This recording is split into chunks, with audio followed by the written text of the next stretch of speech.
So yesterday I created a post about Vice President Kamala Harris and my viewpoints on her policy stances. And, you know, I want to thank everybody for the positive feedback, positive comments, and the great dialogue I had with even people who disagree with me. I appreciate you being respectful. And I had a couple of haters. And then I had a couple of gentlemen say, hey, how on earth can you even consider voting for a convicted felon? Because if you're not voting for Harris, you're voting for a convicted felon. And I just had to sit here and stop. Before I even go forward, there is no way in hell I am going to vote for Kamala Harris. Once again, I'm not going to disparage her. I'm a black man. I respect black women. And I will never, ever disparage her person. But there is no way in hell I would ever vote for Kamala Harris. That's just a no-go right there. Primary reason is she has been reckless and irresponsible. She was in charge of the border, and she left us open to danger and a whole host of other issues and solid logical reasons why I cannot, in good conscience, allow her to California my America. I won't do that. I'm going to be retired one of these days, and I need a safe place in America to go. And if she wins the White House, I believe America's going to turn into a rolling dumpster fire in the dry forest, without question. That's why. So I'm only left with two other choices, RFK. And RFK, I think he's a really nice guy, and who you guys label or tag or branded as the convicted felon. So let me talk about that for a second. I'm never going to call Donald Trump a convicted felon. You know what I'm going to call him?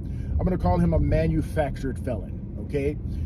What Alvin Bragg and the DOJ did was one of their members quit the DOJ and work with Alvin Bragg to take an obscure misdemeanor, okay, and bump it up to 34 felony counts. This is the same DA in New York who is taking violent felons and turning them into misdemeanors. But with Donald Trump, they take an obscure misdemeanor and bump it up to 34 felony counts. That is wrong. That is the weaponization of the justice system, and we all know it was for political reasons. I wouldn't care if Donald Trump was convicted of a crime if Joe Biden was charged with a crime when he had classified documents. And not only did he have classified documents, but he shared that classified information with a ghostwriter, okay? He sold us out, but he gets a pass because he's old and couldn't recall stuff, right? I wouldn't have a problem with Donald Trump being convicted, right? If Hillary Clinton would have been convicted. This woman literally obstructed justice and destroyed crucial evidence when it related to the classified emails. Do you know what would happen to me as a police officer if I destroyed evidence? I would be fired and put under the jail, and I should be, okay? As a police officer for 28 years, my code is this. I believe in fairness. I don't give a damn if you're black, white. I don't care if you're rich or poor. The law applies equally to everybody, okay? And that's the way it should be. That's the way it should be. I don't believe in selective enforcement.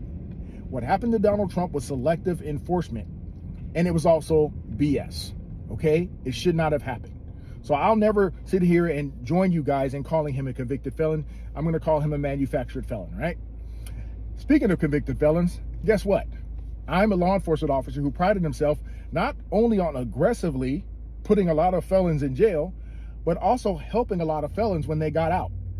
If they wanted to change their life, I was the first one there to step up and try to help them get housed, help them heal. And a lot of them have turned their lives around and are doing incredible things, and I have faith in them. I have faith that even though Donald Trump is your convicted felon, that he's going to do a better job on the economy. He's going to do a better job protecting the people of this country.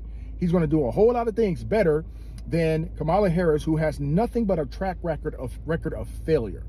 And that's my stance, okay? And that's where I'm coming from, folks. So please don't ask me that stupid question again. Yes, if I have two choices, RFK and Donald Trump, and I'm paying attention to both men. And I'm going to vote for the best individual who I think is going to turn things around for our nation. I don't have to like them. They don't have to like me. But if their policies are on point, I'm voting for them.